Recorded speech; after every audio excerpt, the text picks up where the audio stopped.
In the autumn of 1943, as leaves turned crimson across Eastern Europe, the Dnieper River became the stage for one of World War II's most decisive and brutal confrontations.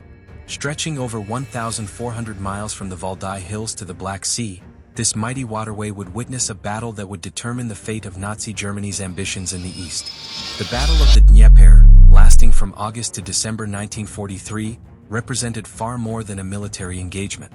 It was the death knell of Hitler's dreams of a thousand-year Reich stretching to the Urals, and the beginning of an unstoppable Soviet march toward Berlin. By summer 1943, Adolf Hitler's war machine was showing cracks. The devastating defeat at Stalingrad and the failure of Operation Citadel at Kursk had shattered the myth of German invincibility. Desperate to halt the Red Army's advance, Hitler conceived what he believed would be an impregnable defensive line along the Dnieper River, which he christened the Ostwall, or Eastern Wall. The strategic importance of the Dnieper cannot be overstated.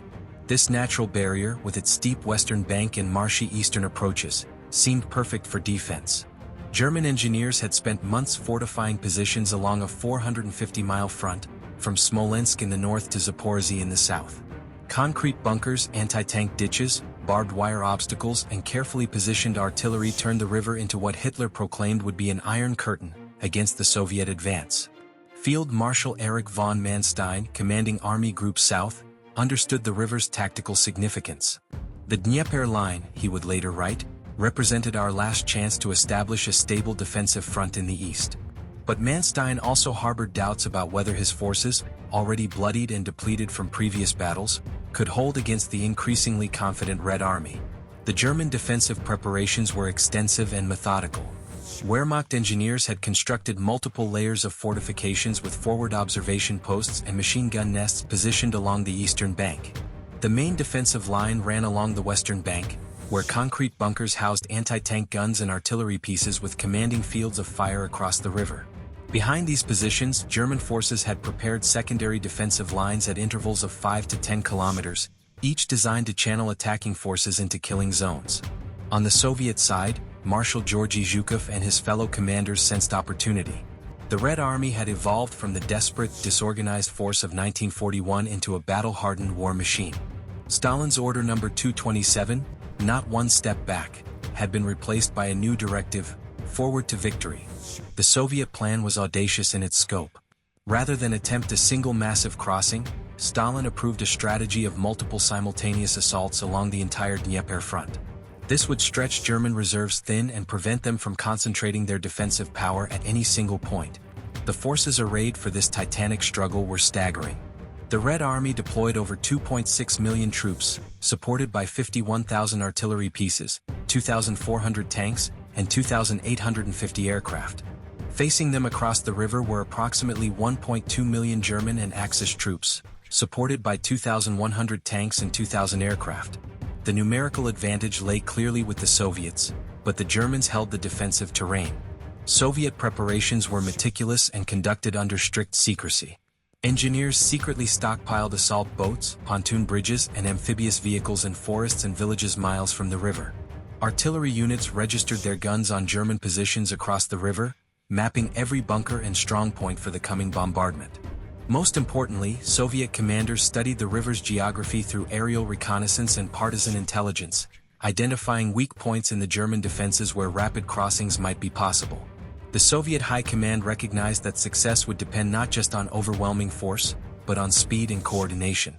Special assault units were trained for river crossing operations, learning to operate in small boats under fire and to establish defensive positions quickly once across.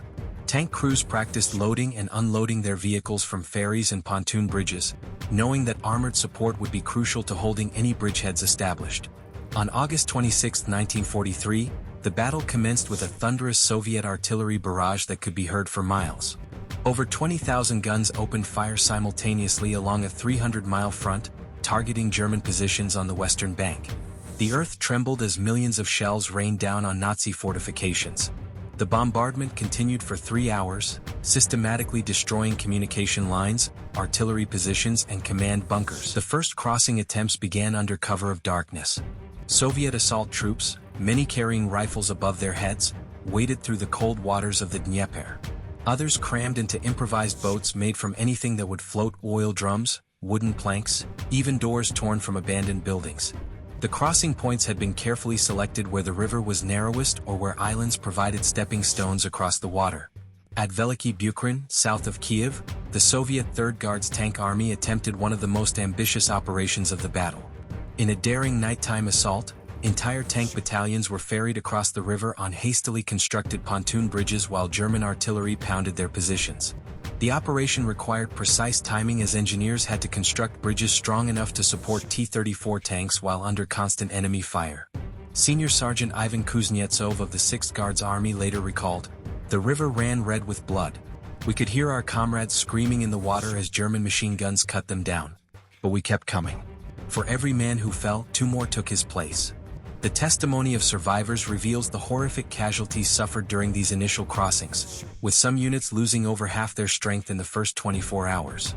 The Germans fought back with characteristic ferocity. Field Marshal von Manstein rushed reinforcements to threatened sectors, moving the 24th Panzer Corps and elements of the 11th Army to counterattack Soviet bridgeheads. Luftwaffe dive bombers screamed down to attack Soviet crossing points, their Stuka sirens adding to the cacophony of battle. German artillery, pre-registered on likely crossing points, delivered devastating barrages that destroyed boats and pontoon bridges as soon as they appeared. Despite the German response, Soviet determination and numerical superiority began to tell. By September 10th, multiple small bridgeheads had been established along the Dnieper's western bank, though none were larger than a few hundred meters in depth. The most significant breakthrough came at Buchan, where Soviet forces managed to expand their foothold to nearly 3 kilometers wide despite constant German counterattacks. Fighting was characterized by extreme brutality and desperate courage. German machine gunners fired until barrels glowed red-hot, then were overrun by Soviet infantry who crawled through marshes under constant fire. Soviet engineers worked under bombardment to construct bridges, often dying at their posts. As September progressed, the battle's character changed. Desperate river crossings evolved into conventional ground battles as Soviet forces accumulated enough strength for offensive operations. German strategy of immediate counterattacks had failed, and they now faced defensive battle with limited reserves against an enemy with secure supply lines. The breakthrough moment came September 22 when the Soviet 38th Army achieved penetration deep enough to threaten German artillery positions. This triggered a cascade effect as other units intensified attacks. By September 25, the Buchan bridgehead expanded to 20 kilometers wide and 10 kilometers deep. German resistance crumbled as Soviet reinforcements poured across newly constructed bridges. The 40th and 27th Armies, supported by the 3rd Guards Tank Army, expanded their foothold with methodical precision. Each day brought new advances as German defensive lines bent and broke under relentless pressure. Fighting was particularly intense around Kremenchuk, where Germans made their most determined stand. The 11th Panzer Division, supported by Tiger tanks and Stuka dive bombers, launched counterattacks that temporarily pushed Soviet forces back. For 3 days, battle raged as German panzer units attempted to drive the Red Army into the Dnieper. General Nikolai Vatutin, commanding the 1st Ukrainian Front, proved masterful in coordinating the complex multi-army operation. His ability to shift reserves rapidly between threatened sectors kept German commanders off balance. "We must not give the fascists a moment's rest," Vatutin declared. "Every hour we delay gives them time to strengthen defenses." As autumn deepened, Stalin focused on the ultimate prize, Kiev, the ancient capital of Ukraine and symbol of Soviet resistance. The city had been in German hands since September 1941, and its liberation would deliver strategic and propaganda victories. Kiev's fall had been one of the war's most devastating early defeats, with over 600,000 Soviet soldiers captured. Germans understood Kiev's importance and transformed the city into a fortress. SS Oberfuhrer Max Thomas commanded the garrison, including experienced Wehrmacht troops, SS units, and Hungarian auxiliaries. Every street corner bristled with anti-tank guns, machine gun nests, and positioned snipers. City approaches were mined and fortified with multiple defensive layers. Soviet planning for Kiev's assault demonstrated Red Army sophistication by late 1943. Rather than attack from the established Buchan bridgehead, which Germans expected, Vatutin ordered a deception operation. While maintaining pressure at Buchan with visible preparations, he secretly shifted his main assault force north to Lutez, where reconnaissance identified gaps in German defenses. The deception was elaborate and successful. False radio traffic indicated major troop concentrations at Buchan, while dummy tanks and artillery deceived German aerial reconnaissance. Meanwhile, the real assault force moved north under darkness using forest roads and careful camouflage. On November 3, 1943, under fog and darkness, the 38th Army launched surprise assault across the Dnieper north of Kiev. German defenders, caught off guard, offered only scattered resistance as Soviet troops established a bridgehead just 15 kilometers from the Ukrainian capital. The surprise was so complete that some German units initially thought the crossings were routine patrols. Kiev's final assault began November 5. Three Soviet armies, the 38th, 60th and 3rd Guards tank, converged on the city from multiple directions. German resistance, though fierce, could not withstand overwhelming Soviet superiority. Street fighting erupted as German forces attempted holding key positions while Soviets systematically cleared neighborhoods. Fighting raged through Kiev's streets for 24 hours. Soviet tank crews navigated rubble-strewn avenues while German Panzerfaust teams struck from concealed positions. The magnificent St. Sophia's Cathedral suffered damage as both sides used its bell tower for observation. On November 6, 1943, the Soviet Red Banner was raised over Kiev's City Hall. The ancient capital was free after 778 days of brutal Nazi occupation. Stalin's joy was evident in his telegram. Kiev, the mother of Russian cities, is once again in Soviet hands. The liberation was broadcast throughout the Soviet Union, providing tremendous morale boost. The Battle of the Dnieper's human cost was staggering. Soviet casualties totaled approximately 400,000 killed, wounded, and missing, equivalent to a major city's population. Losses were particularly heavy among assault troops making initial crossings, with some rifle regiments losing over 75% of their strength. German losses, while smaller at around 170,000, represented troops and equipment Hitler's shrinking war machine could not afford to lose. Strategic consequences extended far beyond tactical victory. Hitler's Eastern Wall, his last hope for stable defensive line in the Soviet Union, lay in ruins. The Red Army demonstrated ability to overcome even the most formidable natural barriers when supported by superior numbers and sophisticated tactics. German defensive superiority, carefully cultivated since Operation Barbarossa's failure, was definitively shattered. German Army Group South found itself in full retreat, abandoning prepared positions and falling back toward pre-war Polish borders. Manstein's warnings about overextended German lines proved prophetic, but too late to remedy. The retreat became increasingly disorganized as Soviet forces pursued relentlessly. For the Soviet Union, victory validated massive industrial and military buildup. The Red Army had evolved into a force capable of conducting complex multi-front operations with precision and overwhelming firepower. Soviet tank production reached levels allowing replacement of losses within weeks, while German industrial capacity struggled to maintain existing units. Soviet morale soared as troops realized they were actively driving invaders from Soviet soil rather than merely surviving.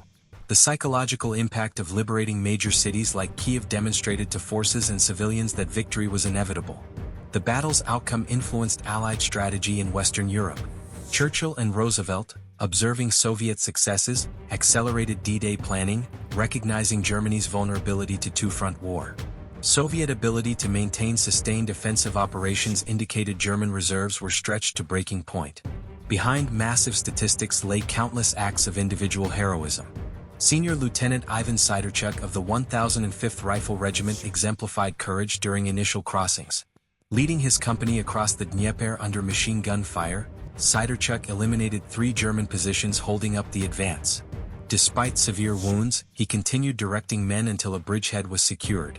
The battle highlighted crucial roles of Soviet women in combat. Senior Sergeant Nina Onilova commanded a machine gun company that held a key position for 3 days against repeated counterattacks.